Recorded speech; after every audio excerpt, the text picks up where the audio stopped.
So here's the moment that keeps replaying in my head. An ordinary day on Earth. The sky is doing what it always does, and a handful of instruments that don't care about rumors are all looking at the same patch of air. Radar is painting it, infrared is reading its heat. A fighter jet's camera is locked. The clocks on all of those systems agree down to the second. And the people staring at the screens, the ones trained to be calm when the world gets weird, say the same three words, not identified yet.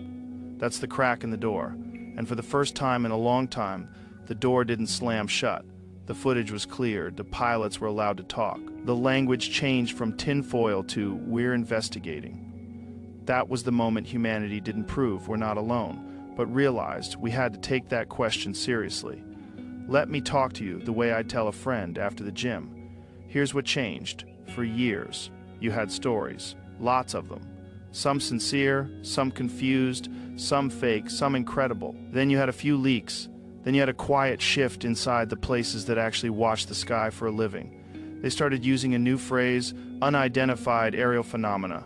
Not aliens, not saucers. Just a neutral box for the strange stuff that kept showing up on sensors and didn't match any aircraft, any balloon, any known drone. They stopped laughing and started logging. There were forms to fill, channels to report, and eventually clips the rest of us could see with our own eyes. You remember the first time you saw those military cockpit videos? You don't have to worship them. You just have to admit they're different from a shaky phone over a backyard. There's a pilot breathing through a mask. There's a weapons officer trying to lock a target. There's a small, cold object out over the ocean doing something. There's wind direction and tracking data on the screen. It's not perfect.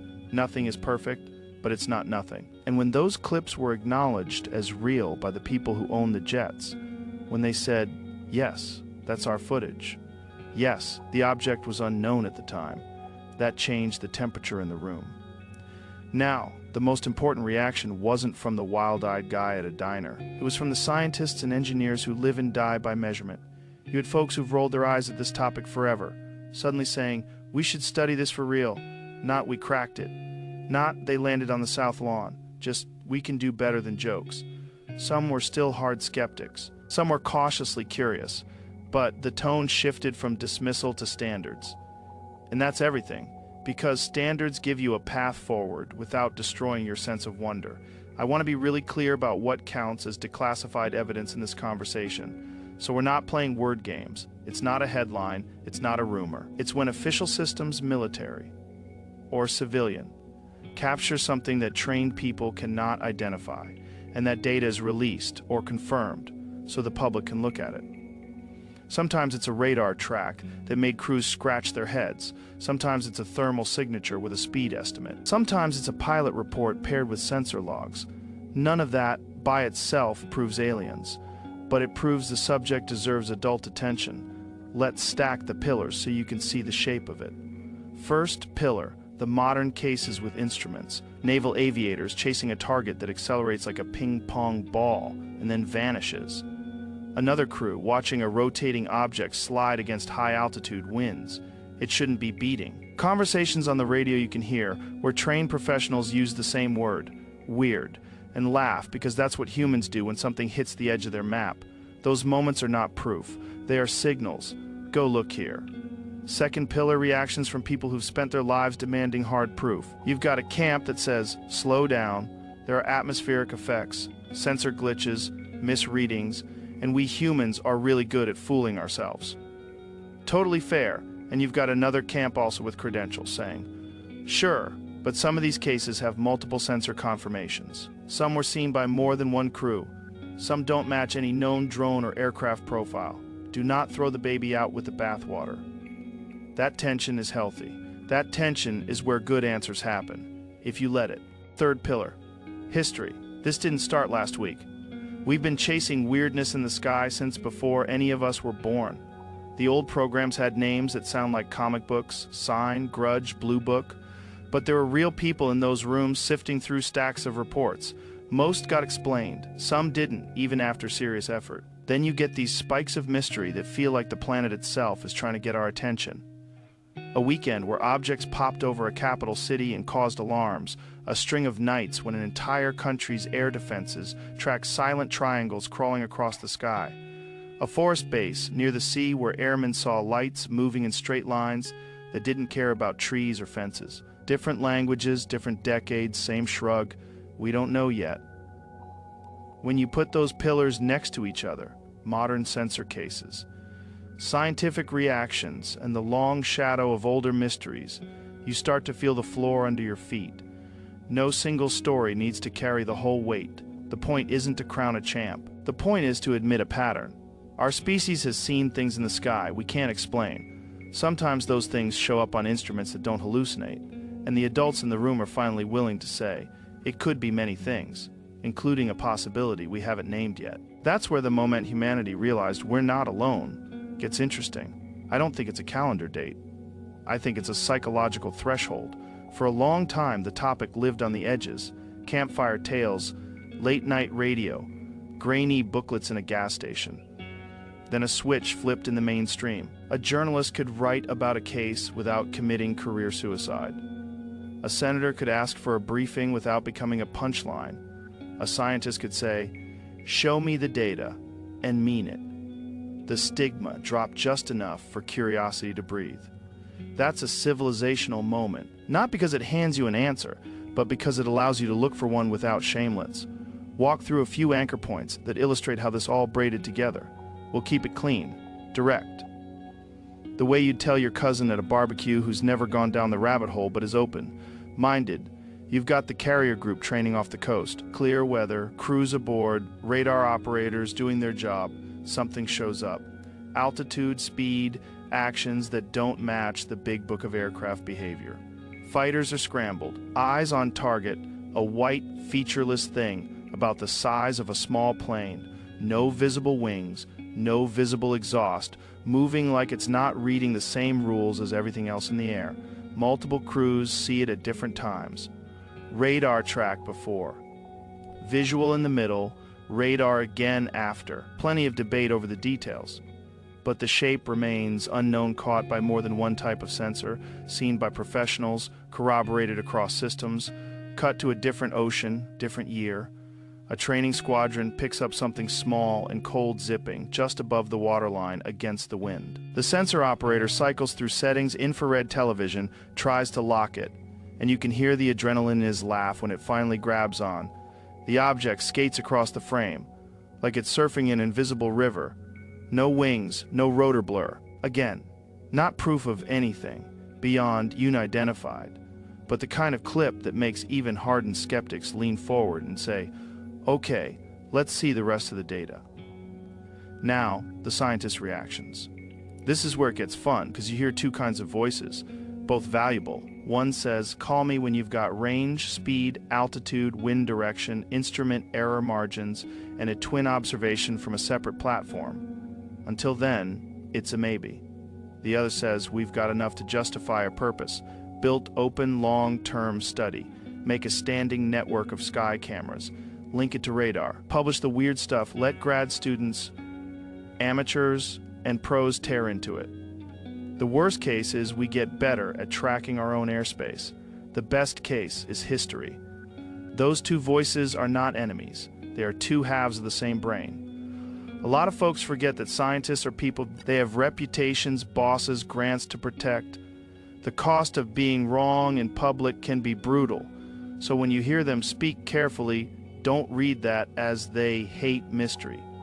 Read it as they love being able to say a thing and have that thing stand up a decade from now. That's why the shift from mockery to measured interest felt so big. It gave permission to take the risk of looking. It also pulled the con artists into the light, because once the grown-ups show up, the nonsense can't hide. Let's pull a thread back through time without getting lost in the weeds. The capital city weekend. A cluster of radar returns over a restricted area. Jets, scrambled, objects noted then gone. Explanations were offered, temperature layers bending, radar beams, tricks of the night sky. Maybe all true, maybe part true. Then you jump to the wave of triangles across a small European country's night sky, tracked by police, civilians, military observers. Sometimes more than one system at once. Some were hoaxes, some were misidentifications, some remained on the board even after serious work. Then the base in the woods, where airmen followed lights into a field and came back rattled. Skeptics called it a lighthouse. The witnesses said, "I know what a lighthouse looks like." To this day, that file sits there like a weird stone in the road. I'm not saying those events were the moment. I'm saying they primed the species. They built muscle memory. They trained generations to ask, "What is that?" without immediately answering weather balloon or visitors. They also taught us how easy it is to get fooled by the sky. Venus is bright. Meteors are dramatic. Rockets make clouds that look like magic if you don't know the schedule.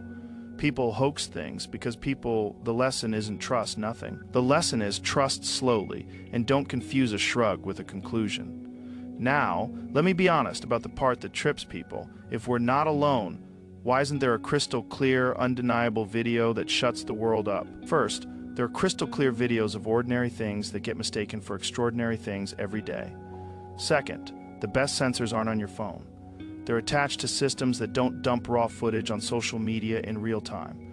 Third, the standard for undeniable in science is brutal by design. It takes time, multiple sources, and a chain of custody that doesn't wobble. The internet hates time, science loves time. That friction is why the conversation feels stuck even when progress is happening. Here's a simple rule that both the pilots and the professors agree on: multiple independent confirmations, or it didn't happen. Eyes, radar, infrared, satellite. Pick at least two. If you get 3 or 4 in sync, now you're cooking. Add to that a clean timeline consistent with known winds and known vehicle behavior. If it breaks known performance envelopes, show your work on how you know that. If you can retrieve material, better yet. If you can't, then show you've eliminated the easy stuff. Birds, balloons, camera artifacts, horizon illusions. It sounds boring. Good. Boring is where truth likes to live. The most powerful thing about the recent wave of official acknowledgement wasn't any single clip. It was the sentence, "We don't know, and we're going to look."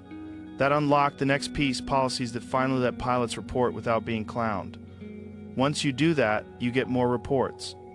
When you get more reports, you can find patterns. When you find patterns, you can deploy targeted instruments.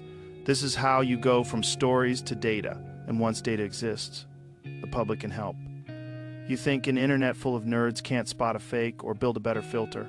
We do it every day for other subjects. Point that swarm at the sky and it will chew garbage dust and leave the good stuff shining.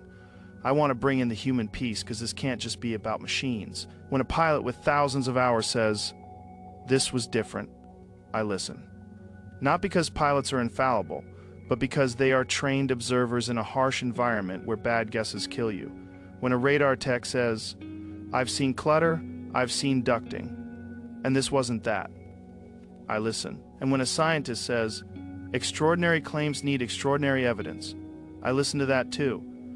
The grown-up move is to hold all 3 truths in your hands at once and keep working. So what is the moment in the title? The moment was collective. It was when enough serious people across different domains, pilots, radar engineers, physicists, policymakers, looked at the same stack of weird and agreed on a single word: investigate. The moment humanity realized we're not alone wasn't a confession. It was a commitment to look with open eyes. That's not as flashy as a landing, but it might be more important because it builds the muscles we're going to need if the big answer ever walks through the door. People ask me all the time, what would close the case for you? Okay, here's the checklist. A target tracked simultaneously by ground radar, airborne radar, and at least one imaging system that gives you range and size, not just a blob wind data, verified atmospheric conditions logged, independent observers in different places, synchronized clocks, then either a landing trace you can study or retrieved material you can put in a lab. That material would show manufacturing signatures that don't line up with any known process on Earth. Multiple labs replicate the analysis. No leaks, no trust me, bro. You publish. Anyone in the world can scrutinize. That's it. Case closed. We haven't seen that yet. We might, and if we do, the world won't end. We'll still eat breakfast the next day. But our place in the story changes forever. If you need a reason to care before that day comes, here are 3. Number 1, air safety. If there are unknowns sharing the sky with commercial jets and military aircraft, we need to know what they are to avoid collisions. Number 2, national security. If any of these unknowns are foreign drones or advanced platforms, We need to identify them and adjust. Pretending everything is swamp gas helps no one. Number 3, discovery. The chance, however small, that we are brushing up against intelligence, not of this earth, is the biggest scientific question you can chase without leaving your chair. Even if the answer is no, the instruments and methods we build along the way make us better at everything from weather to planetary defense. Let's talk about the split in the scientific community without turning it into a food fight. You've got the cautious consensus that says so far nothing presented publicly requires an extraterrestrial explanation. That's true. You also have a growing group that says, so far. Some cases presented publicly resist conventional explanations and are worth deeper study. Also true. Both groups want better data. Both groups are allergic to hoaxes. The difference is appetite for risk and patience for ambiguity. And that's fine. Science needs both personalities, the brakes and the gas. There's also a cultural wound under all this. A lot of people feel like they were talked down to for years. They weren't asking to be believed. They were asking not to be laughed at. When the tone shifted from ridicule to respect, it healed something. That's why the public reaction to official clips was so intense. It wasn't aliens confirmed. It was, finally, we can talk about this like adults. That matters, because if your culture punishes curiosity, you get fewer curious people. If your culture rewards careful curiosity, you get the next generation of engineers who will actually build the systems that settle this once and for all. I want to carve out a space for the historical mysteries that sit just left of center, not the sensational stuff. The sober puzzles that won't go away. The night a whole city saw lights move in formation and never got a clean answer. The valley where discs were reported over and over in a short window and then never again. The pilot whose plane was boxed by something that left no wake and made no sound. These are hard to study in hindsight. Memories fade, records get lost, but they're worth logging because patterns sometimes jump decades. A shape from the 1980s shows up in a modern case with better sensors. Now you have something worth writing a paper about. Another honest thing, some beloved stories break under scrutiny. A second look turns a miraculous case into a misread photo or a pranked officer. That's not a betrayal, that's progress.